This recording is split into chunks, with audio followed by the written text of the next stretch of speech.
Pulitzer Prize-winning New York Times columnist Nicholas Kristof has covered war in Iraq, the deadly crackdown in Tiananmen Square, and genocide in Darfur. But he said that this pandemic is different because so few have been able to report from the front lines. Kristof did end up getting access inside two hard-hit hospitals in the Bronx, along with a videographer, to show a rare look inside a situation he called particularly hell.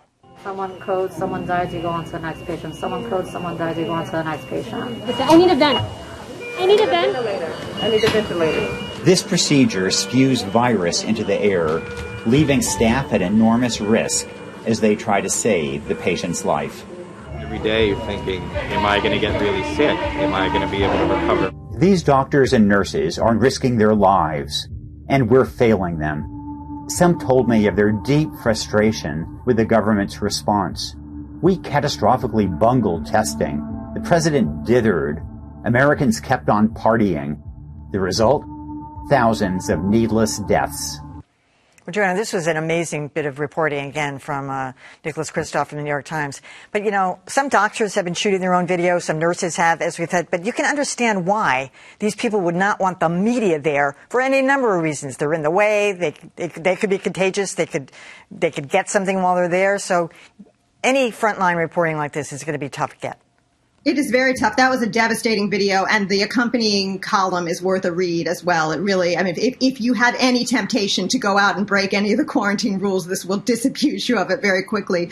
It's tough because it really does bring home what's happening in a way that reporting from the outside, or frankly, Chris Cuomo talking about his symptoms out of his basement, doesn't do. And, you know, in the same way that historically we have had reporters embedded on the front lines of wars, I feel like it's necessary, and I think some hospitals and medical professionals are understanding that it's necessary. You just have to be super careful about the protecting the privacy of patients, which that video did very well, and protecting the safety of doctors and nurses and healthcare workers and journalists. On the flip side of this, Tom, is that if they let the media in, it's going to tamp down the nonsense reporting on the places like Fox News, where you see that this is a reality. It's not like this in every hospital. That was New York City.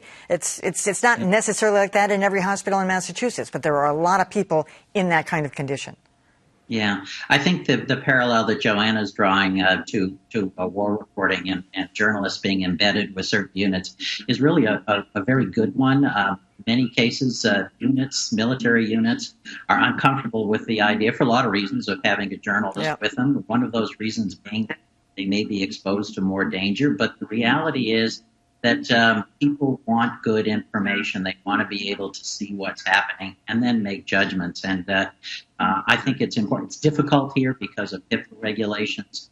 But nonetheless, I think, as a journalist, I believe that transparency is in the public interest. And we do need to see what's going on. We have to recognize the problem that we're facing and victims. Mm-hmm.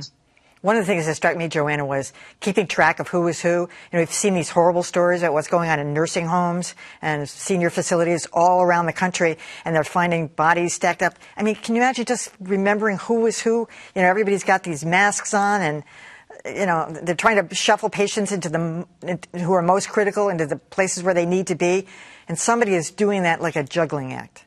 Yeah, no, it would be reporting under extraordinary circumstances, and it's certainly healthcare work under extraordinary circumstances. And I think, Nick Kristof in his piece made it very clear, the heroic actions of these workers, the personal risk that they are taking because of their mission and their jobs. So it's not just a way to demonstrate the scope of this crisis, but it's really a way to really honor the people who are at the front lines.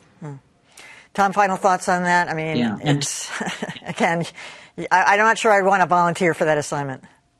I think one of the things journalism does is it also humanizes the situation. It's no longer just the numbers every day that we see going up of the cases diagnosed and the deaths that go with it. These are people, the way Nicholas described it. You can see fear in their faces and the fear in that faces of relatives, and the doctors and the nurses and everyone else involved. That's the element I think it's really important for us to continue to have. All right. Tom Fiedler, great to have you back. Joanna Weiss, good to see you as always, and hope to see you back in the studio here sometime soon.